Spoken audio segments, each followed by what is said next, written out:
Uma coisa interessante é o seguinte, praticamente todos os meus clientes são crentes. E o interessante é que, conforme a forma com que a pessoa lida, se ela é mais negativa, porque a Bíblia tem tanto textos positivos como textos negativos, vai muito da forma da pessoa de interpretar. Aquelas pessoas mais negativas, elas pegam o lado negativo da coisa, o Deus que cobra, o Deus isso, o Deus aquilo, e as pessoas mais positivas, elas já aceitam um lado mais positivo da palavra. Então, é muito interessante como você lida com a palavra. Você lida com a palavra a partir da sua própria coisa. Agora, uma coisa complicada no ser humano é quando a gente pensa, por exemplo, em ansiedade, em isso e aquilo, se você não tem medo, se você não tem uma fobia, parece um negócio muito bobo, mas quando você entra na história da vida das pessoas, você descobre pessoas que não foram amadas, que elas têm uma autoestima muito baixa. Tem uma cliente minha que eu falei, de 0 a 100, quanto que é a sua autoestima? Ela falou 0. Na verdade, ela não é 0, ela deve ser um 5 ou 10. Mas, na verdade, você vê em determinadas áreas, na área afetiva é quase 0. Então, uma pessoa dessa, o sentimento que ela tem, eu falo que o ser humano tem o espírito, a alma e o corpo. O que acontece? Nenhum repercute no outro.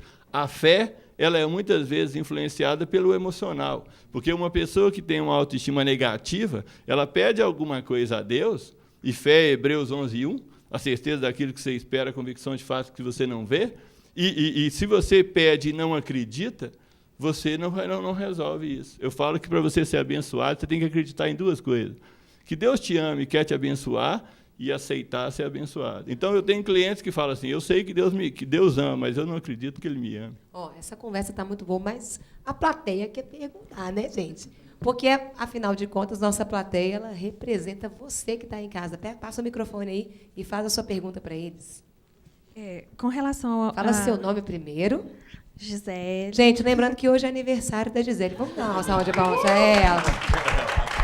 Ela veio no dia do aniversário, presente para nós, né, Gisele? Faz essa pergunta agora. O medo existe, ele não deve nos limitar, mas como chegar a um meio termo para não deixar que se torne uma doença, mas que a gente consiga andar, evoluir e dar andamento nos projetos, tanto profissional quanto afetivo? Na verdade, é o seguinte, em teoria, porque muitas vezes eu sei que falar uma coisa para as pessoas, se fosse fácil para elas fazer, elas fariam. O problema do ser humano é porque ele funciona com duas naturezas. Ele tem duas lógicas, a lógica do racional e a lógica do emocional. O que eu vou falar com você, você vai entender. O problema é que entre entender e dar conta de fazer tem uma diferença muito grande. Mas, na verdade, a ênfase teria que ser para o lado positivo das coisas. Eu trabalho com a ideia de ser realista, mas com a predominância positiva. Você não vai, se você for começar a alimentar coisa negativa na sua cabeça, eu falo que em 10 minutos, se você começar a fantasiar, você vai longe, daqui a pouco, quando você parar, você está angustiada e nem saiu do lugar. Você já está pensando há 5, 10, 15, 20 anos lá para frente, fica quase tendo um ataque do coração e não saiu do lugar. Então, a pessoa tem que ter uma ênfase no positivo, porque a vida pode ser boa e a vida pode ser muito melhor. Mas o problema de falar isso, eu sei que é fácil. O problema é o quanto você acredita nisso do fundo do coração e o quanto você vai viver por isso. Porque, na verdade, o psicológico funciona como o espiritual. A fé vem pelo ouvir. Ela entra na mente e ela tem que chegar no coração. Enquanto você pode saber a Bíblia inteira, de cor, na mente. Se você não acreditar no fundo do coração, ela não funciona. O psicológico é a mesma coisa. O trabalho psicológico é exatamente esse. Então, muitas vezes, o ideal é enfatizar o positivo e trabalhar tendo cautela, tendo cuidado, ninguém é super-homem, as coisas podem acontecer. E uma coisa fundamental, quando você tem Deus, eu falo com os meus clientes, o que a gente controla na vida é muito pouco. Graças a Deus que a gente tem Deus, eu falo, Deus, toma conta disso para mim, Deus me abençoa nisso, Deus faz isso, Deus faz aquilo. Então, muita coisa que você tem de bom, é Deus que acaba controlando para você. Agora, tem mais uma pergunta aí, vamos fazer para a Elisa aí, Elisa. Na verdade, hoje eu tenho a sensação que as pessoas têm medo de se comprometer. Por quê? Nossa, isso aí até entra na rede social demais, né, Elisa? Então, eu acredito que esse medo do compromisso é o medo da cobrança mesmo, né, do dia a dia. Porque quando você tem o compromisso com alguém, com uma instituição, com a sua igreja, com o seu trabalho, com os amigos, né, a cobrança ela é natural. Agora, a pessoa pode não querer corresponder da mesma forma como ela cobra também. Então, eu acredito que isso deve ser analisado de várias formas. Nas redes sociais, o que eu posso levar para o meio que eu trabalho é que as pessoas cobram a presença do amigo. Então, como amizades, né? Vamos falar como os amigos, o grupo da igreja, a minha célula. Então, eu saio com 2 amigos e coloco nas redes sociais que eu estava num restaurante, em algum lugar, depois do culto. Aí começa a cobrança. Mas por que você não me chamou? Por que você não me convidou? Nossa, vocês foram, não lembraram de mim. Então, a pessoa já começa a alimentar algo dentro dela. Nossa, eu estou sendo excluída, as pessoas não me amam. Eu acredito que sim, mas eu creio que eles podem falar melhor. Isso aí é, com certeza, uma carência afetiva, né? É a falta de relacionamentos significativos. Porque, né? às vezes, tem gente casada, né, doutor Dalton, que é assim também. Como fazer? Com certeza. Como trabalhar essa carência aí? Na É verdade, algo pessoal, né? Às vezes não é com quem ela está, às vezes é um problema pessoal que ela não se resolveu, será? não, eu falo que a gente lida com as pessoas como se a história de vida de todo mundo fosse igual, mas não é não. Quando você tem a oportunidade de sentar na frente de uma pessoa e entendê-la por dentro, você vê que existem pessoas que têm vidas muito difíceis. Então, muitas vezes, ela tem um sentimento de rejeição, ela tem dificuldades muito grandes e ela não consegue lidar com isso. Aí, quando ela vê um negócio desse, por ela não sabe lidar com isso, ela acaba ficando com ciúme. E é importante também não se expor tanto, né? Porque do mesmo jeito que tem a pessoa que se sente carente e cobra essa presença, esse compromisso do ambiente em que ela convive, também tem aquela que quer mostrar uma felicidade também que não vive, né? Aquela falsa felicidade que a gente fala nas redes sociais. Alguém já viu isso aqui? Alguém? Não, acho que não, né? Aquela falsa felicidade.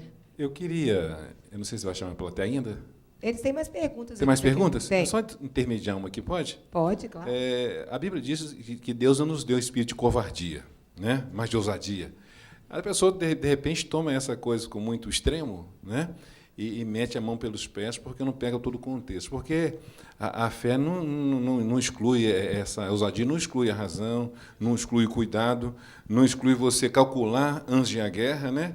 Como é que você pode ver isso aí, Igor? Também a Elisa e também o Dalton. É uma excelente pergunta. A gente vive uma era, eu falo muito assim, que é uma era que a gente fala, a nossa geração é uma geração anestésica. A nossa geração é uma geração que não gosta de desconforto.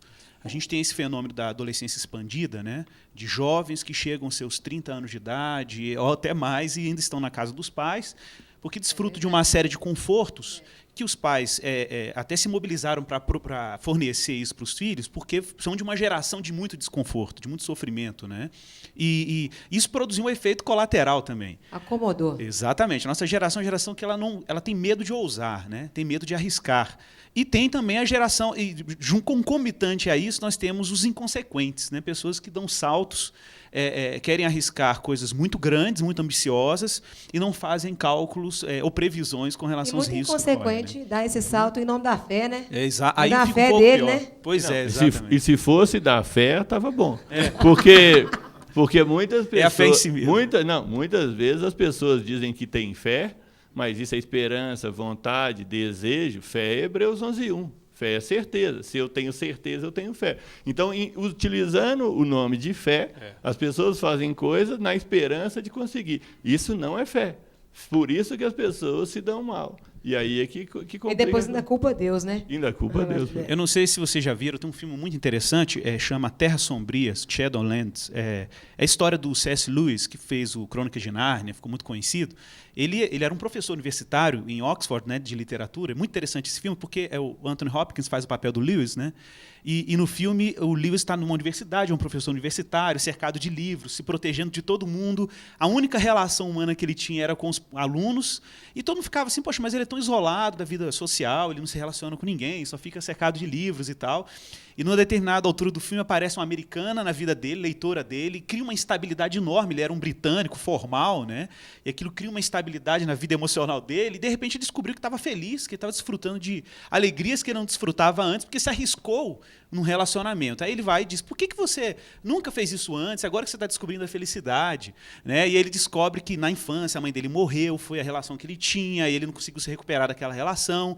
Tinha medo de se relacionar com outras pessoas, para não sofrer de novo, né? E aí ele acaba se relacionando com ela e poucos meses depois essa mulher morre com um câncer, né?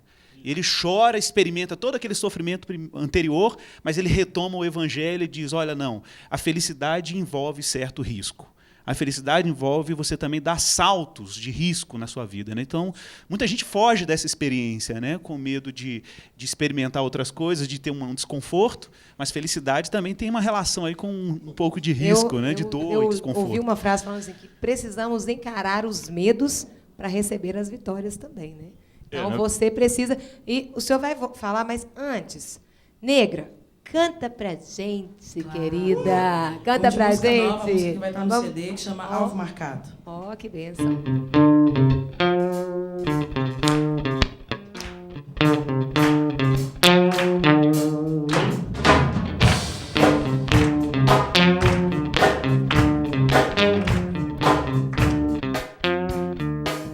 Eu fui comprado por um sangue derramado lá na cruz do Calvário. Sobre a morte ele venceu. Já não vivo essa vida de pecado. Meu passado é inválido, meu futuro é com Deus. Eu fui comprado por um sangue derramado lá na cruz do Calvário. Sobre a morte ele venceu. Já não vivo essa vida de pecado. Meu passado é inválido, meu futuro é com Deus. Não há condenação, não há condenação, não há condenação pra mim. Não há condenação, não há condenação, não há condenação pra mim.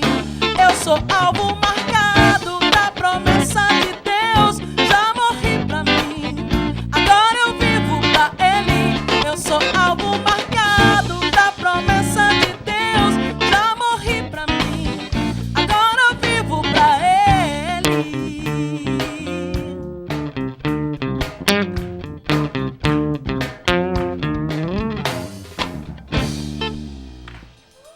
É. Que delícia! Alvo marcado. Alvo marcado. Nós somos alvos marcados.